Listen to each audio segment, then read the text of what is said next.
नमस्कार दोस्तों। आज के इस वीडियो लेक्चर में हम रिमेनिंग सेल ऑर्गेनेल डिस्कस करने वाले हैं।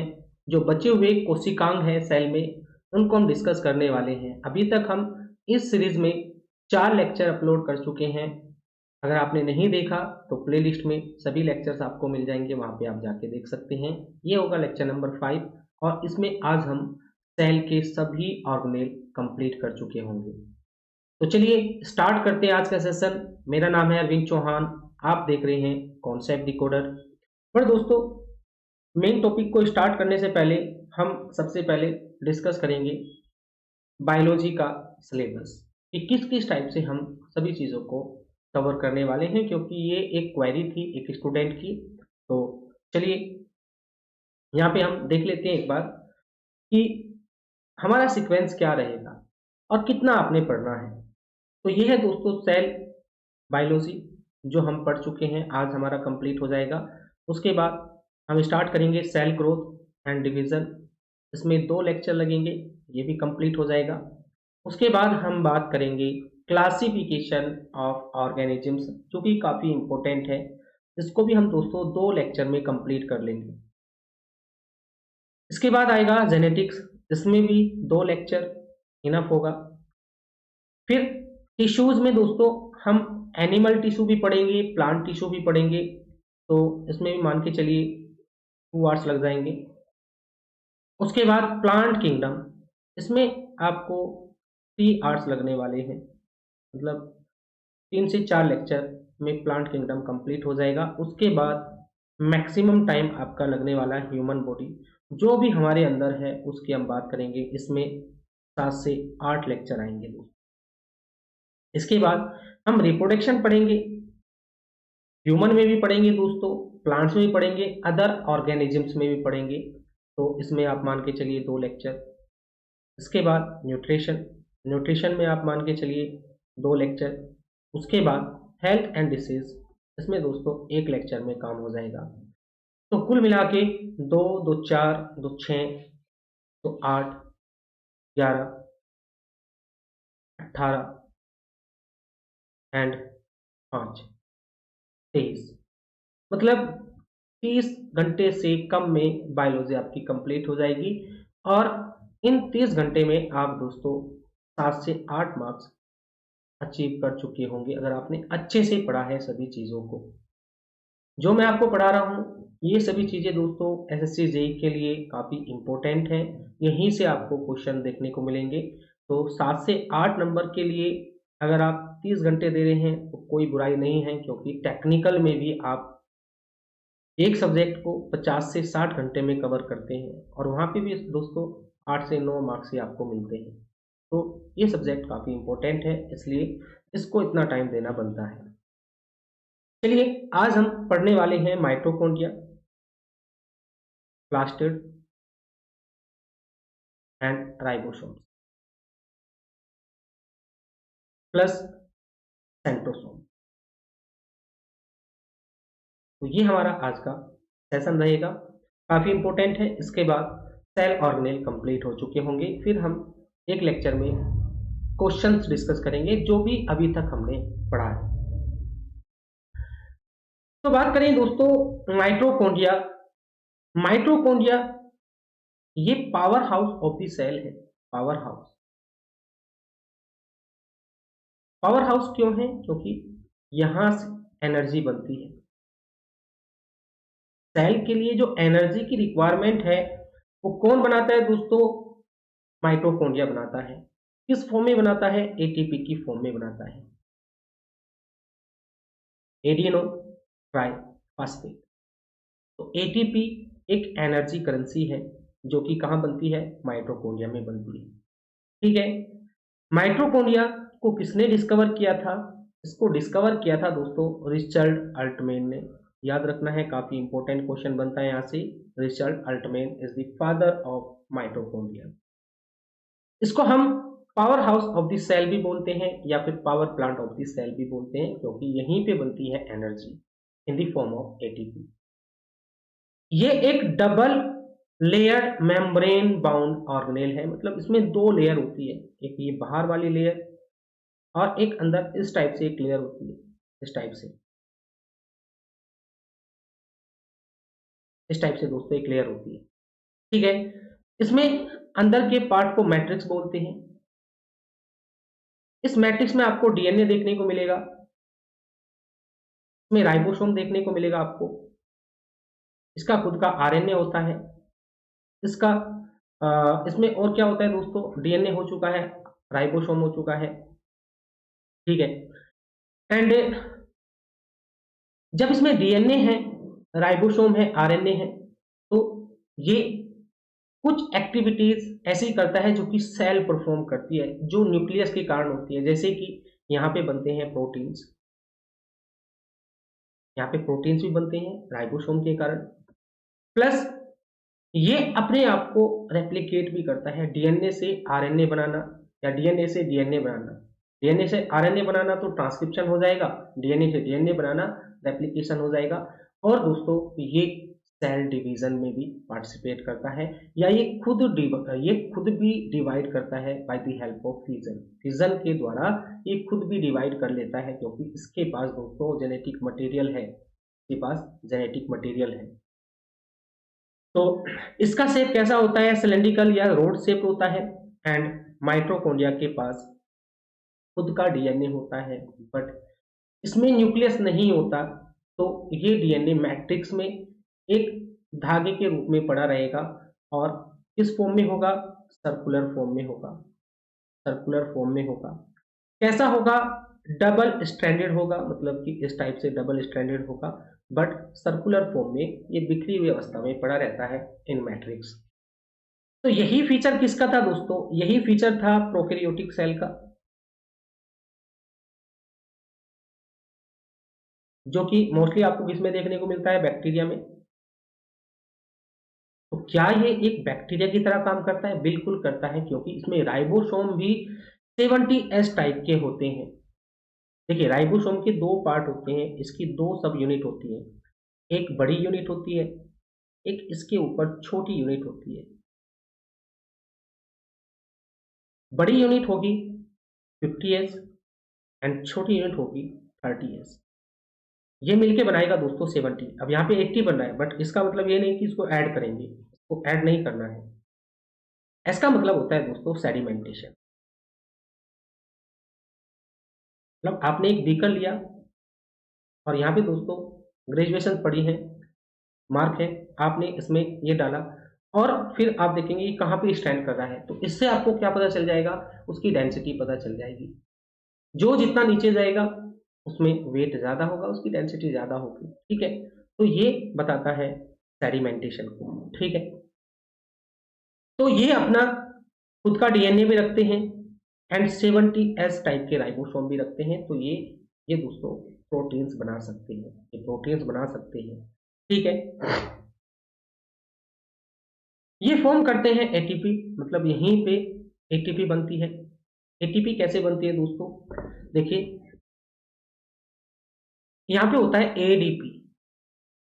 ये आज का टॉपिक नहीं है, इसको हम किस में पढ़ेंगे, तो हम रेस्पिरेशन में पढ़ेंगे दोस्तों। बट अभी हम बस छोटा सा डिस्कशन कर लेते हैं कि कैसे एटीपी बनता है। तो एडीपी मतलब एडिनो डाई फॉस्फेट से एटीपी बनता है। इसमें जुड़ जाता है दोस्तों इनऑर्गेनिक फॉस्फेट। इनऑर्गेनिक फॉस्फेट इसके प्रेजेंस में एक एंजाइम होता है ऑक्सीजोम, पूछा जाता है ये ऑक्सीजोम। ये ऑक्सीजोम कहाँ पे होता है दोस्तों, माइटोकॉन्ड्रिया में होता है, जिसके प्रेजेंस में ये आपस में ऐड होके एटीपी बनाते हैं। एंड एटीपी को ही हम energy currency of the cell बोलते हैं। इट में store and release calcium when required.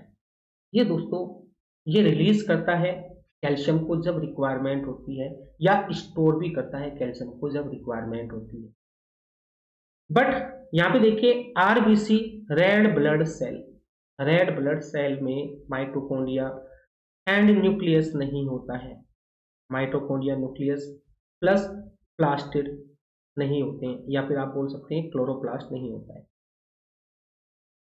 याद रखना है, सभी पॉइंट काफी इंपॉर्टेंट है कि आरबीसी में माइटोकॉन्ड्रिया न्यूक्लियस या क्लोरोप्लास्ट नहीं होता है। क्यों नहीं होते हैं आगे चल के बात करेंगे। तो ये सभी डबल लेयर बाउंड ऑर्गेनेल हैं या जिसमें डबल लेयर आपको देखने को मिलती है। Mitochondria is the main organelle involve in respiration. जो आप रेस्पिरेशन करते हैं, रेस्पिरेशन में दोस्तों दो चीजें आती हैं, एक तो सांस लेना होता है, एक एटीपी प्रोडक्शन होता है, एनर्जी प्रोडक्शन होता है। तो रेस्पिरेशन में मेन ऑर्गेनेल कौन है? माइटोकॉन्ड्रिया है। ये क्वेश्चन पूछा जाता है। अब देखिए माइटोकॉन्ड्रिया एनर्जी बनाती है, तो माइटोकॉन्ड्रिया सबसे ज्यादा किसके पास होगी, कौन सी सेल के पास होगी जो कि ज्यादा काम करती है? जैसे कि हार्ट, स्पर्म, स्पर्म मूवमेंट का काम करता है, बहुत तेजी से चलता है दोस्तों। मसल में कॉन्ट्रैक्शन होता है, तो मसल आप चलाते हैं, तो इनमें ज्यादा एनर्जी लगती है। तो इनमें सबसे ज्यादा माइटोकॉन्ड्रिया होती है heart, sperm and muscle cell में। अब देखिए जो भी हमारी इलेक्ट्रॉन माइक्रोस्कोप है, एडवांस टाइप की माइक्रोस्कोप है, अगर इससे भी आप माइटोकॉन्ड्रिया को देखेंगे तो इसको देखने में बहुत ज़्यादा डिफिकल्टी होती है, इसको आप क्लियर नहीं देख पाते हैं, तो आप क्लियर नहीं देख पाते हैं। इसके लिए हम एक स्टेन का यूज़ करते हैं। मतलब जैसे आप यहाँ पे एक ये बोर्ड है और किसी पॉइंट को हाईलाइट करना चाहते हैं तो वहाँ पे एक स्टेन लगा देते हैं कि ये है वो पॉइंट। तो वैसे ही हम यहाँ पे एक स्टेन का यूज़ करते हैं, जिसको बोलते हैं जेसस Janus green stain, Janus green stain. इससे क्या पता चल जाता है दोस्तों? माइटोकॉन्ड्रिया का। फिर हम बात करेंगे स्ट्रक्चर ऑफ माइटोकॉन्ड्रिया। ज्यादा इसमें डिटेल में नहीं जाना है। देखिए इसके पास एक डीएनए होगा, ये मैट्रिक्स है जो भी इसके अंदर है, ठीक है। यहाँ पे राइबोसोम होता है, ये इसकी आउटर मेम्ब्रेन है, ये इनर मेम्ब्रेन है, ठीक है। और कुछ भी नहीं इसमें पढ़ना है। अब बात करते हैं एटीपी कैसे बनती है, इसको डिटेल में जानेंगे रेस्पिरेशन में। और यहाँ पे आप देख सकते हैं एडिनो डाइफॉस्फेट में एक इनऑर्गेनिक फॉस्फेट ऐड हो जाएगा तो ये क्या बन जाएगा? डाई से ट्राई बन जाएगा, एडिनो ट्राई फॉस्फेट। और इसी को हम क्या बोलते हैं? एटीपी बोलते हैं। बट इसमें एक मीडिएटर काम करता है और वो मीडिएटर है एक एंजाइम जिसका नाम है ऑक्सीजोम, का नाम है ऑक्सीजोम। काफी इंपॉर्टेंट है, याद रखना है। तो ये हुआ एटीपी। अब चलिए इसके फंक्शन की बात करेंगे। तो यहाँ पे एटीपी बनता है, किस रेस्पिरेशन के थ्रू बनता है? एरोबिक रेस्पिरेशन, जिसमें दोस्तों ऑक्सीजन की रिक्वायरमेंट होती है। ये मसल कॉन्ट्रैक्शन में हेल्प करता है, नर्व सिग्नल के कंडक्शन में हेल्प करता है। जो ब्रेन से हमारी नर्व्स जारी हैं उनमें जो सिग्नल बहते हैं उनमें ये हेल्प करता है, उनको कैरी करता है। It is self duplicating organelle. पूछा जाएगा आपसे सेल्फ डुप्लीकेटिंग ऑर्गेनेल कौन सा है जो अपने आप को डुप्लीकेट करता है? तो ये डिवीजन के थ्रू होता है दोस्तों, ये डिवाइड करता है, ये खुद को ही डिवाइड कर लेता है क्योंकि इसके पास डीएनए है। इसके बाद दोस्तों राइबोसोम है तो प्रोटीन बनाएगा, ठीक है। एंड डीएनए से दोस्तों ये जेनेटिक मटेरियल है, तो यहाँ पे दोस्तों सेल डिवीजन भी होती है, यहाँ पे सेल डिवीजन भी होती है। बट कौन सी? फिजन वाली, जो कि किस में होती है? प्रोकैरियोटिक में होती है। मतलब ये सेल है, ये हाफ डिवाइड हो जाएगी, इधर चला जाएगा इधर। एंड फिजन अमीबा में भी देखने को मिलता है। तो ऐसा नहीं है कि फिजन सिर्फ प्रोकैरियोटिक में देखने को मिलता है, यूकैरियोटिक में भी होता है बट लोअर कैटेगरी में, ठीक है। It is semi autonomous organelle. पूछा जाएगा आपसे सेमी ऑटोनोमस ऑर्गेनेल कौन सा है, तो आपने बताना है माइटोकॉन्ड्रिया। क्यों? क्योंकि जो सेल है, सेल के जितने भी फंक्शन है उसको कौन परफॉर्म करता है दोस्तों? न्यूक्लियस परफॉर्म करता है, उसकी कोऑर्डिनेशन में ही सारे काम होते हैं। तो सेम कुछ एक्टिविटी न्यूक्लियस जैसी एक्टिविटी माइटोकॉन्ड्रिया के भी अंदर हो रही है, जैसे कि प्रोटीन का बनना, सेल डिवीजन होना। तो ये फुली ऑटोनोमस तो नहीं है, सारे काम इसमें नहीं होते हैं, बट कुछ काम ये खुद से भी करता है, इसलिए इसको हमने बोला है सेमी ऑटोनोमस बॉडी। ये डिवाइड भी करता है दोस्तों by fission and also called prokaryotic cell inside the eukaryotic cell. काफी इंपॉर्टेंट है क्योंकि ये कैसे फीचर हैं, ये सभी कैसे फीचर हैं दोस्तों? जैसे कि इसके पास राइबोसोम होते हैं 70S टाइप के। ये किसका फीचर है? प्रोकैरियोटिक का है। 80S किसमें होते हैं दोस्तों? ये होते हैं यूकैरियोटिक में, जिसमें बड़ा वाला होता है 60 एंड छोटे वाला होता है सब यूनिट 40S एंड 60S। ठीक है, तो ये है यूकैरियोटिक का फीचर, ये है प्रोकैरियोटिक का फीचर। एंड इसके पास दोस्तों सर्कुलर डीएनए होता है जो कि बिखरी हुई फॉर्म में पड़ा होता है, इसमें न्यूक्लियस नहीं होता है। ये सभी फीचर किसके हैं? ये सभी फीचर हैं प्रोकैरियोटिक सेल के। जैसे कि बैक्टीरियल सेल, हम बोल सकते हैं कि एक यूकैरियोटिक सेल में एक प्रोकैरियोटिक सेल प्रेजेंट है। एक यूकैरियोटिक सेल में एक प्रोकैरियोटिक सेल प्रेजेंट है, so it is also called prokaryotic cell inside the eukaryotic cell। चलिए फिर आगे चलते हैं, इंपॉर्टेंट नोट की बात करेंगे। Mitochondria without outer membrane is called mitoplast. ये क्वेश्चन कई बार एग्जाम में पूछा जा चुका है कि माइटोप्लास्ट क्या होता है। ऐसी माइटोकॉन्ड्रिया जिसमें आउटर मेम्ब्रेन मिस हो, तो ऐसी माइटोकॉन्ड्रिया को बोलते हैं माइटोप्लास्ट। ठीक है, bacteria do not have membrane bound organelle like mitochondria. देखिए माइटोकॉन्ड्रिया बिल्कुल कैसी है? जैसे कि बैक्टीरिया, बट बैक्टीरिया में माइटोकॉन्ड्रिया नहीं होती है, क्योंकि बैक्टीरिया में क्या मिस होता है? बैक्टीरिया में double membrane bound organelle miss होते हैं। तो माइटोकॉन्ड्रिया एक डबल मेम्ब्रेन बाउंड ऑर्गेनेल है जो कि बैक्टीरिया में नहीं होगा, क्योंकि बैक्टीरियल सेल प्रोकैरियोटिक सेल है। बट माइटोकॉन्ड्रिया किसके सिमिलर है? बैक्टीरिया के। ये माना जाता है दोस्तों सिम्बायोसिस थ्योरी के अनुसार कि जो माइटोकॉन्ड्रिया है ये कैसे बनी? ये कैसे बनी दोस्तों माइटोकॉन्ड्रिया? ये ऐसे बनी कि एक सेल हमारी यूकैरियोटिक सेल थी, उसने दोस्तों एक प्रोकैरियोटिक सेल को खा लिया, तो ये इसके अंदर चला गया और यही प्रोकैरियोटिक सेल, यहाँ पे हम इसको नाम देते हैं माइटोकॉन्ड्रिया। तो ये एज ए बैक्टीरिया काम करती है। अब बैक्टीरिया काम क्या है? बैक्टीरिया काम दोस्तों डिसीज कोज करना है। कुछ ठीक भी होते हैं, बट ऐसा नहीं है कि ये डिसीज कोज करती है। ठीक है, ऐसा मत समझ लेना, मतलब इसका स्ट्रक्चर ही ऐसा है जैसा कि बैक्टीरिया का।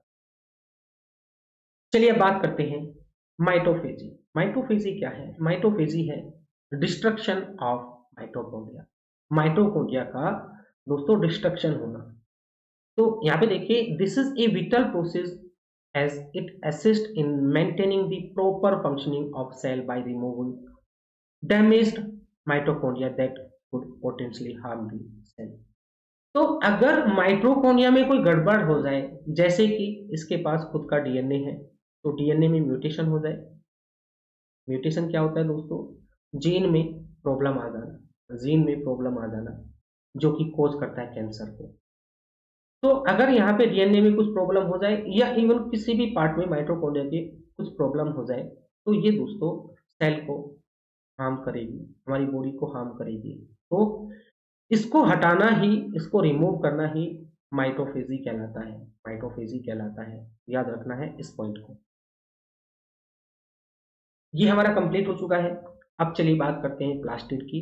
तो प्लास्टिड में हम 3 टाइप पढ़ने वाले हैं। तो सबसे पहले हम बात करेंगे इसको इंट्रोड्यूस किसने किया था या इसको डिस्कवर किसने किया था। तो इसको डिस्कवर किया था दोस्तों ई हैकल ने। ई हैकल काफी इंपॉर्टेंट है, ई हैकल ने इसको डिस्कवर किया। ये पाया जाता है किसमें? प्लांट सेल में एंड एल्गी सेल में। एनिमल सेल में ये मिस होता है, एनिमल सेल में ये मिस होता है दोस्तों।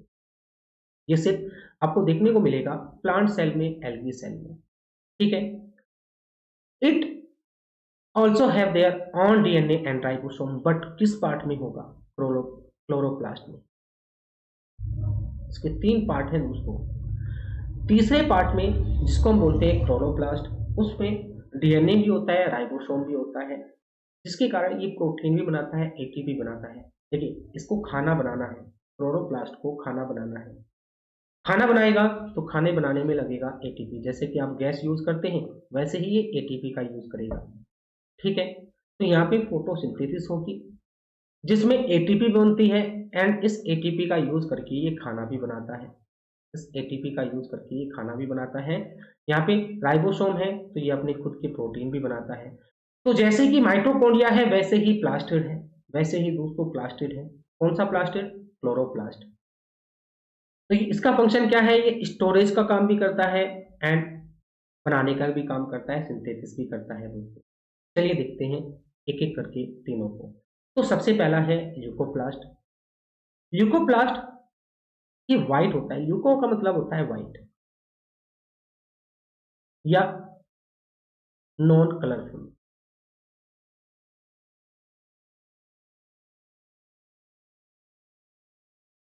इसमें कोई कलर नहीं है, इसमें कोई कलर नहीं है दोस्तों, ठीक है।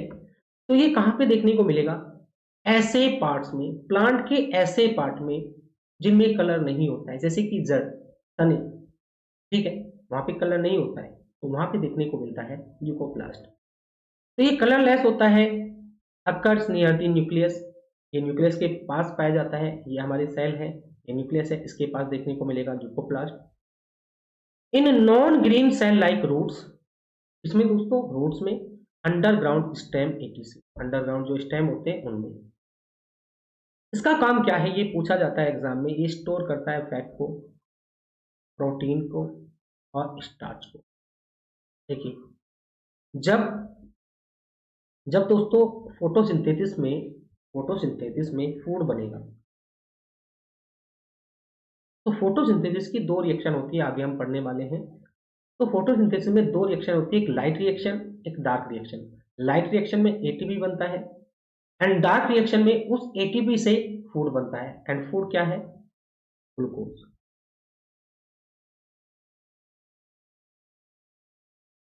अब ये ग्लूकोज काफी अनस्टेबल है, अगर आप इसका यूज एकदम नहीं करें बनाते टाइम, जैसे आपने खाना बनाया, लेट सपोज आपने दोस्तों दाल चावल बनाए, गर्मी बहुत, आप उसका यूज नहीं कर रहे हैं, सोच रहे हैं सुबह बना के शाम को खा लें, तो शाम को बेकार हो जाएगा, तो आप उसको स्टोर करके रखते हैं फ्रीज में। आप उसको स्टोर करके रखते हैं फ्रीज में। वैसे ही ग्लूकोज को भी स्टोर किया जाता है। अगर जितना अभी खाना है खा लीजिए, उसके बाद जो बचेगा उसको हम स्टार्च की फॉर्म में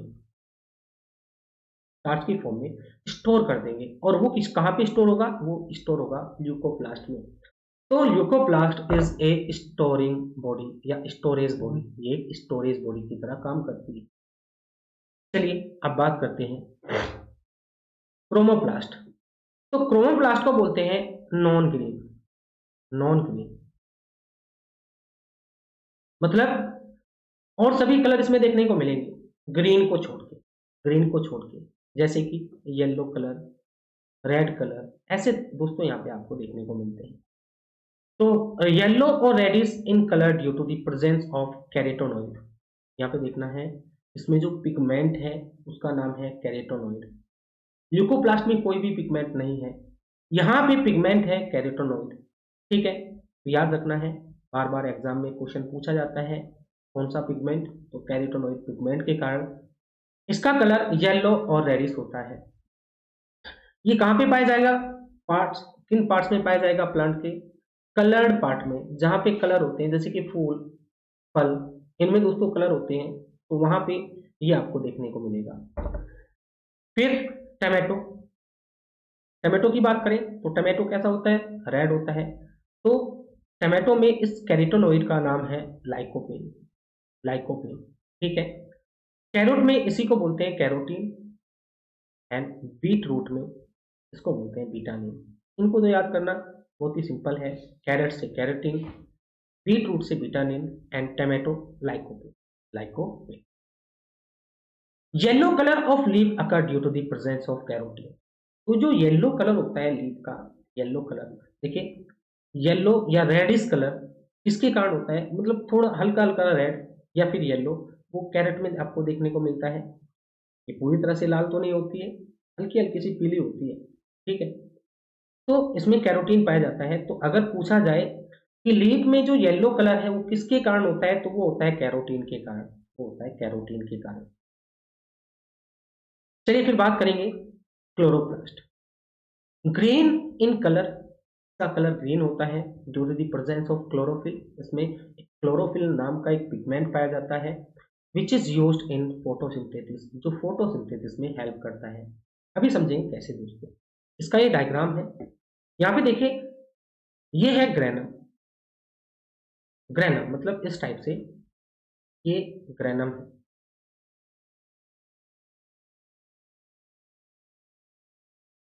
इस पूरे को ग्रेनम बोलते हैं। इसमें भी डबल लेयर होती है, इस पूरे में भी डबल लेयर होती है एंड इस ग्रेनम में भी डबल लेयर होती है। एंड दोस्तों इसके एक बॉक्स को, आप इसको बॉक्स बोल सकते हैं, थैलाकोइड बोलते हैं, थैलाकोइड। दो थैलाकोइड के बीच में प्रेजेंट होता है क्लोरोफिल, दो थैलाकोइड के बीच में प्रेजेंट होता है क्लोरोफिल। क्लोरोफिल कहां पे मिलेगा? दो थैलाकोइड के बीच में या फिर ग्रेनम में क्लोरोफिल प्रेजेंट होता है। ये भी double membrane bound cell organelle है एंड इसमें भी राइबोसोम होते हैं, बट कैसे? 70S टाइप के। इसमें भी डबल स्ट्रैंडेड सर्कुलर डीएनए होता है विदाउट न्यूक्लियस। इसके फीचर हैं अगेन प्रोकैरियोटिक सेल के। एंड इसमें जो पिगमेंट होता है वो क्लोरोफिल भी होता है, कैरोटेनॉइड भी होता है, दोनों पिगमेंट होते हैं। ठीक है, कैरोटेनॉइड भी होता है, क्लोरोफिल भी होता है, अकेला नहीं होता है दोस्तों, दोनों होते हैं। अब चलिए बात करेंगे हम। डायग्राम यहाँ पे देख सकते हैं आप, ज्यादा इसमें इतना इंपॉर्टेंट नहीं है ये देखिए, ये है लेमिला। लेमिला क्या है? लेमिला इन ग्रेनम को आपस में जोड़ता है, ग्रेनम को आपस में जोड़ता है लेमिला। ठीक है, अब यहाँ पे देखिए इसका फंक्शन है फोटोसिंथेसिस कराना। तो फोटोसिंथेसिस हम अलग से एक चैप्टर पढ़ने वाले हैं। तो इसमें लाइट रिएक्शन होती है, डार्क रिएक्शन होती है। लाइट रिएक्शन में क्या होता है दोस्तों, पूछा जाएगा आपसे, लाइट रिएक्शन कहाँ पे होगी? तो ये ग्रेना में होती है, ये ग्रेना में होती है। ये जो आप देख रहे हैं थैलाकोइड, इनको मिलके बनता है ग्रेना। तो ग्रेना में क्लोरोफिल होता है, उसकी प्रेजेंस में लाइट रिएक्शन होती है और यहाँ पे बनता है एटीपी, एडिनो ट्राइफॉस्फेट। अब इस एटीपी का यूज करके डार्क रिएक्शन में ये बनता है दोस्तों फूड, मतलब ग्लूकोज। फूड बनता है दोस्तों, ग्लूकोज एक टाइप की शुगर है, कार्बोहाइड्रेट है। तो पूछा जाएगा डार्क रिएक्शन कहाँ पे होती है? ये होती है स्ट्रोमा में। स्ट्रोमा कहाँ है? यहाँ पे आप देखिए, ये है स्ट्रोमा, जो इसका खाली पार्ट है वो स्ट्रोमा है। ठीक है, मतलब ये ग्रेनम है, ग्रेनम में लाइट रिएक्शन होगी। ठीक है, एंड स्ट्रोमा में क्या होगा दोस्तों? डार्क रिएक्शन होगी, जहाँ पे फूड बनेगा। एंड ग्रेना में क्या बनता है? ये बनता है दोस्तों एटीपी। तो काफी सिंपल है। तो यहाँ पे फूड बनता है, फॉर्मेशन ऑफ फूड किस फॉर्म में बनेगा? ग्लूकोज की फॉर्म में। ग्लूकोज क्या है? एक शुगर है या कार्बोहाइड्रेट है, ये अनस्टेबल है तो इसको स्टार्च की फॉर्म में प्लांट स्टोर करता है ल्यूकोप्लास्ट में। तो ये हुआ हमारा प्लास्टिड, इससे बाहर कुछ भी नहीं पढ़ना है प्लास्टिड में। चलिए आगे चलते हैं, कुछ इंपॉर्टेंट पॉइंट की बात करेंगे, जैसे कि ये भी सेल्फ डुप्लीकेट करता है अपने आप को, मतलब डिवीजन इसमें भी होता है, ये भी डिवीजन कर सकता है। तो किसके पास डीएनए है, राइबोसोम में सभी चीजें हैं जो कि एक न्यूक्लियस के पास होती है। ये भी एक सेमी ऑटोनोमस ऑर्गेनेल है जैसे कि mitochondria. It can divide by fusion, also called prokaryotic cell inside the eukaryotic cell, and it is similar to bacterial cell। तो बिल्कुल सेम टू सेम इसके फीचर कैसे हैं जैसे कि माइटोकॉन्ड्रिया। तो ये भी एक प्रोकैरियोटिक सेल है, यूकैरियोटिक सेल के अंदर ये भी फ्यूजन के द्वारा डिवाइड करता है एंड इसको भी सेमी ऑटोनोमस ऑर्गेनेल बोलते हैं और ये भी सेल्फ डुप्लीकेट कर सकता है अपने आप को। ठीक है दोस्तों, अब देखिए ल्यूकोप्लास्ट, ल्यूकोप्लास्ट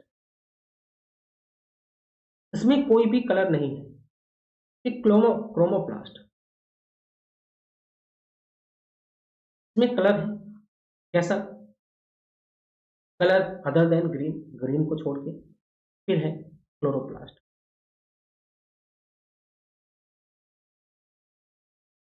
इसमें है ग्रीन कलर। अब एक बात बताइए दोस्तों, जब फूल खिलता है इनिशियल स्टेज में वो कैसा होता है? व्हाइट होता है, उसमें कोई भी कलर नहीं होता। ठीक है, आपने देखा होगा व्हाइट व्हाइट होता है।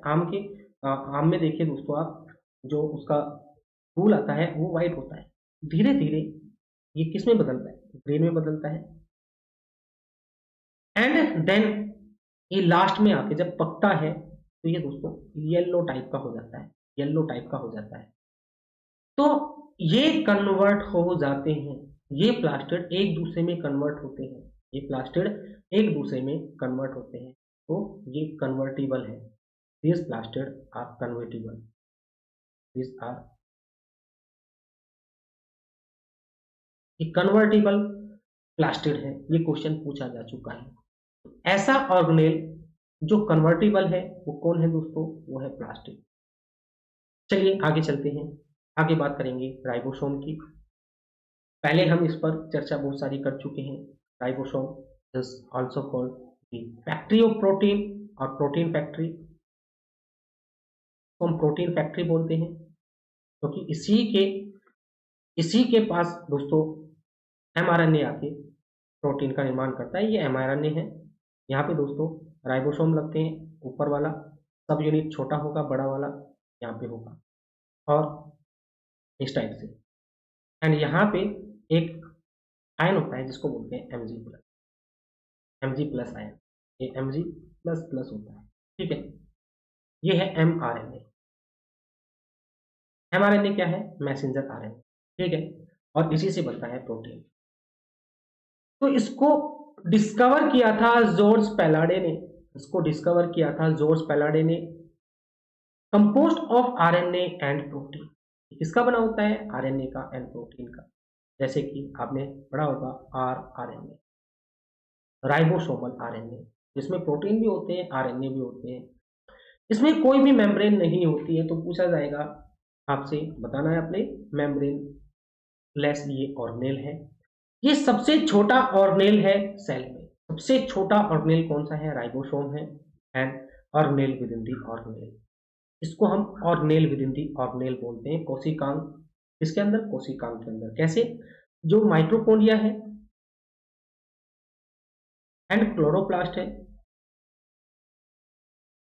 इनके अंदर दोस्तों राइबोसोम पाया जाता है, राइबोसोम पाया जाता है। और ये क्या है? ऑर्गेनेल है।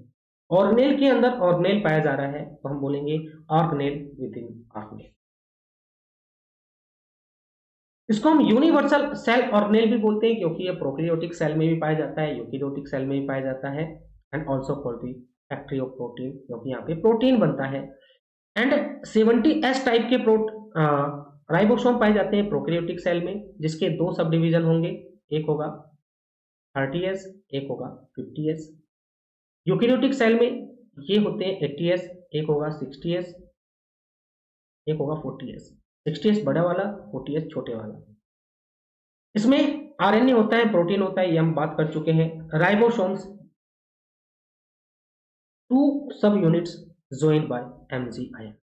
पूछा जाएगा जो दो सब यूनिट हैं, ये दो सब यूनिट ये कैसे जुड़ी है? ये जुड़ी है दोस्तों Mg प्लस प्लस आयन से, Mg प्लस प्लस आयन से, ठीक है।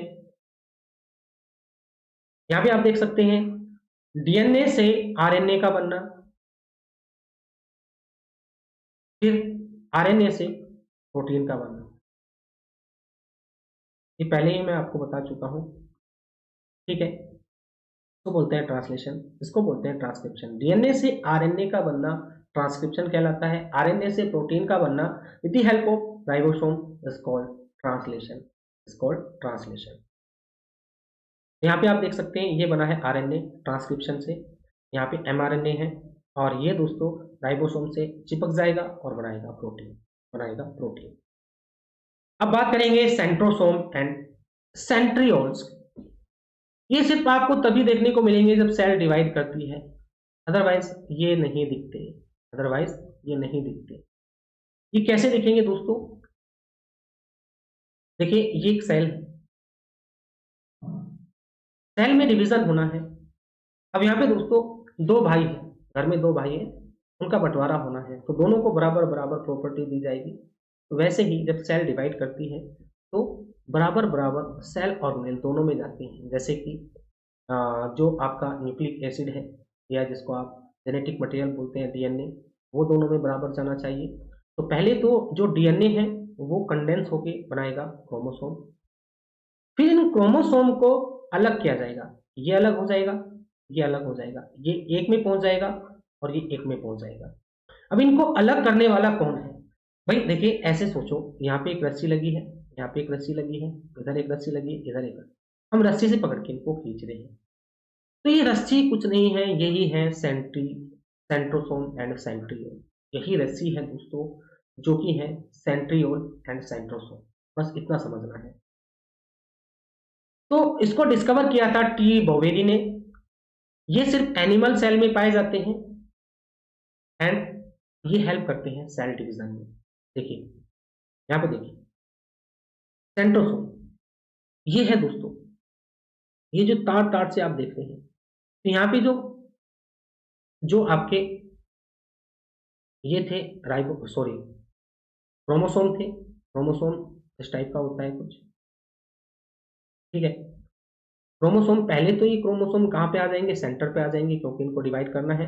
और फिर ये तार यहाँ पे चिपक जाएंगे, इधर से ये चिपक जाएगा और हाफ पार्ट इधर चला जाएगा, हाफ पार्ट इधर चला जाएगा दोस्तों, और यहाँ से डिवाइड कर देंगे, ठीक है। तो ये है आपकी सेंट्रोसोम एंड इनको बोलते हैं सेंट्रियोल। ये जो बंडल है ये है सेंट्रियोल। तो ये था आज का हमारा सेशन। अगर आपको अच्छा लगा है तो वीडियो को लाइक कीजिएगा। And guys, SSC JEE non tech batch launch हो चुका है, जिसमें आपको कंप्लीट नॉन टेक हम कराने वाले हैं। यहाँ पे देखिए, सभी थ्योरी के सब्जेक्ट होंगे, लाइक जनरल साइंस, मैं आपको जनरल साइंस पढ़ाऊंगा, ज्योग्राफी, इकोनॉमिक्स, पॉलिटी, हिस्ट्री, ये सभी आपको कराई जाएंगी, प्लस करंट अफेयर भी होगा।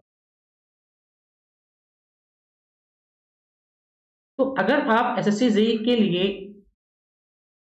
डेडिकेटेड हैं और अच्छे से तैयारी करना चाहते हैं, इस 50 मार्क्स के नॉन टेक को आप सिक्योर करना चाहते हैं, कम से कम 240 का टारगेट रखेंगे, जिससे कि आप out of 100 in non tech आराम से 80 प्लस लेके आ जाएं और टोटल दोस्तों 150 आप क्रॉस कर जाएं।